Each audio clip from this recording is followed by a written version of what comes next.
स्वागत है दोस्तों आपके अपने YouTube channel God English enjoy में।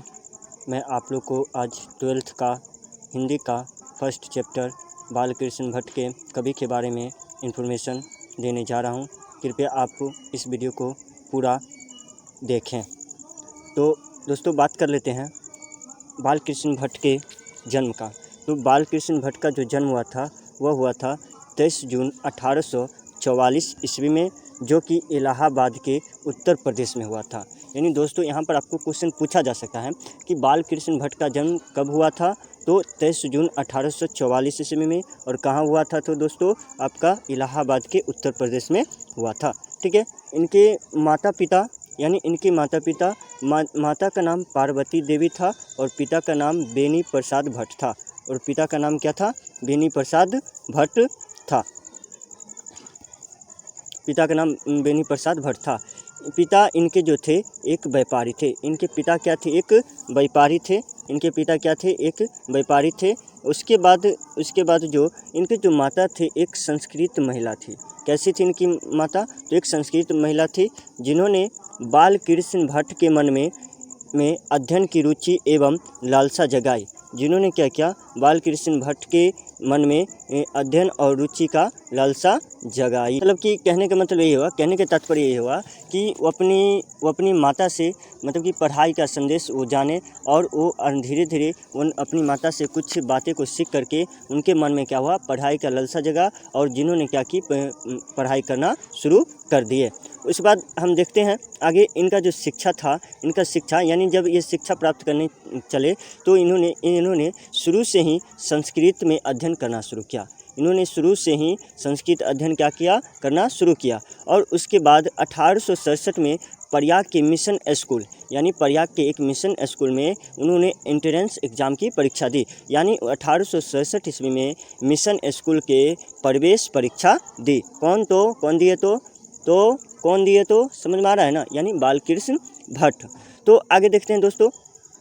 अब इन्होंने इनको वृत्ति यानी इन्होंने क्या क्या प्रयास किया, इन्होंने आगे बढ़ने का क्या क्या काम किया। इन्होंने देखिए, इन्होंने 1869 से 1875 तक के मिशन स्कूल में अध्यापन यानी इन्होंने क्या किया? 1869 से 1875 तक प्रयाग के मिशन स्कूल में अध्यापन किया।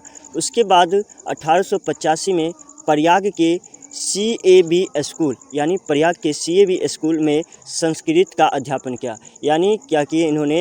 यानी 1885 ईस्वी में प्रयाग के CAB स्कूल में संस्कृत का अध्यापन किए। तो यहाँ पर पूछा जा सकता है दोस्तों क्वेश्चन कि बालकृष्ण भट्ट जो थे प्रयाग के CAB स्कूल में अध्यापन कब किए थे? तो 1885 ईस्वी में। उस बाद देखो 1888 में प्रयाग के कायसद पाठशाला इंटर कॉलेज में अध्यापक नियुक्त हुए। यानी जब उसके बाद क्या हुआ कि 1888 ईस्वी में बालकृष्ण भट्ट को कायसद पाठशाला इंटर कॉलेज में अध्यापक के रूप में क्या हो गए? नियुक्ति हो गए। किंतु इनके उग्र स्वभाव के कारण नौकरी छोड़नी पड़ी। और ये जो थे बालकृष्ण भट्ट क्या थे? कैसे स्वभाव के थे? तो उग्र स्वभाव के थे, जिसके कारण इनको नौकरी छोड़नी पड़ी। और उसके बाद से लेखन कार्य पर ही निर्भर रह गए। और उसके बाद से क्या करने लगे? लेखन कार्य का ही काम करना शुरू कर दिए। उस बाद देखिए इनका कुछ विशेष परिस्थिति भी आई थी, जिसमें इनका जो था पिता का जो निधन हो गया था। यानी जब पिता का मृत्यु हो गया था तो इनके पिताजी जो व्यापार को संभालते थे अब इन पर ही छोड़ दिया गया, क्योंकि इनके पिता का क्या हो गया था? मृत्यु हो गया था। तो ये पिताजी के मृत्यु के बाद अपने व्यापार को तथा पिताजी के द्वारा जो भी किए गए काम को उसको संभालने लगे और गृह कलह में फंस गए।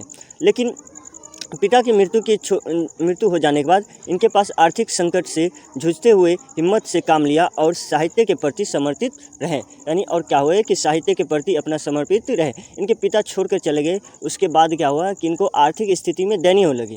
फिर भी इन्होंने हिम्मत नहीं हारी और हिम्मत से काम लिए, और उसके बाद ये धीरे धीरे आगे बढ़ने का प्रयास किए। कौन? तो बालकृष्ण भट्ट। इनका कुछ रचनात्मक और सक्रियता था। यानी कि कुछ रचनात्मक यानी सक्रियता, किसी से सीखे थे, किसी से भावना के प्रति इन्होंने सीखा और आगे बढ़ा। जैसे कि इन्होंने भारतेंदु हरिश्चंद्र से एक प्रेरणा ली थी। क्या? तो प्रेरणा से हिंदी वर्धिनी सभा प्रयाग की ओर से 1877 में हिंदी प्रदीप नामक मासिक पत्र निकालना प्रारंभ किया। यानी क्या किया कि इन्होंने भारतेंदु हरिश्चंद्र की प्रेरणा से, यानी हिंदी वर्धिनी सभा प्रयाग की ओर से 1877 में हिंदी प्रदीप नामक मासिक पत्र निकालना शुरू कर दिया। यहाँ पर दोस्तों क्वेश्चन पूछा जा सकता है कि बालकृष्ण भट्ट ने हिंदी प्रदीप 1877 में किसके प्रेरणा से निकाली थी? तो इन्होंने भारतेंदु हरिश्चंद्र की प्रेरणा से निकाला था। इसे वे 33 वर्षों तक चलाते रहे। यानी पूछा जा सकता है क्वेश्चन कि बालकृष्ण भट्ट ने हिंदी प्रदीप साहित्य पत्रिका कितने दिनों तक चलाते रहे? तो 33 वर्षों तक। ठीक है, आगे बढ़ते हैं, देखते हैं इसमें नियमित रूप से सामाजिक, साहित्यिक और नैतिक और राजनीतिक विषयों पर निबंध लिखते रहे। इन्होंने क्या किया, इसमें जो हिंदी प्रदीप था इसमें साहित्य, सामाजिक और नैतिक और राजनीतिक विषयों पर क्या करते रहे? निबंध लिखते रहे।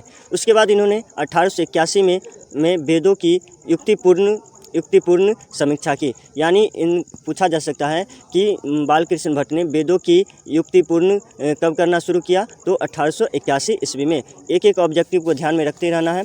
आगे चलते हैं। 1886 में लाला श्रीनिवास दास के समयोगिता स्वयंवर की कठोर आलोचना की। यानी उसके बाद क्या हुआ कि 1886 ईस्वी में लाला श्रीनिवास दास के संयोगिता स्वयंवर की कठोर आलोचना की। यानी उनसे क्या होने लगे? दूर होने लगे। जीवन के अंतिम दिनों में हिंदी शब्दकोश के संपादन के लिए सुंदर दास द्वारा काशी आमंत्रित।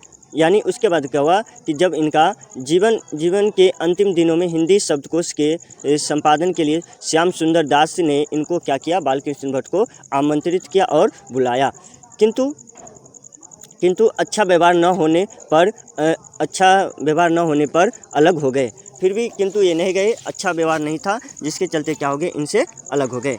चलिए बात अब हम कर लेते हैं इनकी कुछ रचनाएं के बारे में, जो कि इन्होंने उपन्यास, नाटक ये सभी आदि लिखे हैं। तो इनके सबसे पहले हम उपन्यास के बारे में देख लेते हैं। तो इनका जो उपन्यास था, देखिए सबसे पहला उपन्यास जो लिखे थे रहस्य कथा। क्या था दोस्तों? रहस्य कथा। नूतन ब्रह्मचारी, 100 अजान एक सुजान, गुप्त बैरी इत्यादि ये सब क्या थे? इनके उपन्यास थे। ठीक है, आगे इनके नाटक के बारे में अगर हम बात कर लेंगे दोस्तों, तो इसमें बेनी संहार, शिशुपाल और मेघनाद वध, कट्टर सूम की एक नकल और भारतवर्ष और कली, और उसके बाद दो दूरदेशी, एक रोगी और एक वैद्य, ये सब आदि इनके क्या थे? नाटक थे। तथा इन्होंने बाल विवाह आदि पर भी नाटक लिखे थे। इनका प्रहसन तो जैसा काम वैसा परिणाम, इन्होंने जो लिखा था, पूछा जा सकता है दोस्तों कि जैसा काम वैसा परिणाम, ये प्रहसन किसके द्वारा लिखा गया है? तो बालकृष्ण भट्ट के द्वारा। जी हाँ दोस्तों, नई रोशनी का विष, और ये पूछा भी जा सकता है क्वेश्चन, आपको ऑब्जेक्टिव में आ सकता है, नई रोशनी के विष किसके द्वारा रचनाकार किया गया है? तो बालकृष्ण भट्ट के द्वारा। उसके बाद क्या होगा? आचार बिंदवन, यानी आचार बिंदवन का रचनाकार कौन हो जाएंगे? तो हो जाएंगे बालकृष्ण भट्ट आदि। तो ये सभी क्या किए थे? रचनाकार थे। उसके बाद इन्होंने निबंध 1000 के आसपास निबंध, जिसमें 100 से ऊपर बहुत महत्वपूर्ण है। इन्होंने क्या किया? यानी 1000 के आसपास निबंध लिखे, जिसमें 100 से ऊपर बहुत क्या है? महत्वपूर्ण है। बालकृष्ण भट्ट निबंध माला नाम से दो खंडों एक संग्रह प्रकाशित किया गया है। और बालकृष्ण भट्ट का अगर हम निधन की बात करेंगे दोस्तों, तो 20 जुलाई 1914 ईस्वी को हो गई थी। तथा यह वीडियो में आप लोग को इतना ही तक रखते हैं, क्योंकि यह वीडियो लंबा हो जाएगा। इसके लिए मैं नेक्स्ट वीडियो बनाऊंगा तो उसमें आगे बढ़ा दूंगा। चलिए दोस्तों, अगर आप लोग को कुछ थोड़ा सा भी अच्छा लगा है तो इस वीडियो को लाइक कर देंगे और इस वीडियो को शेयर कर देंगे।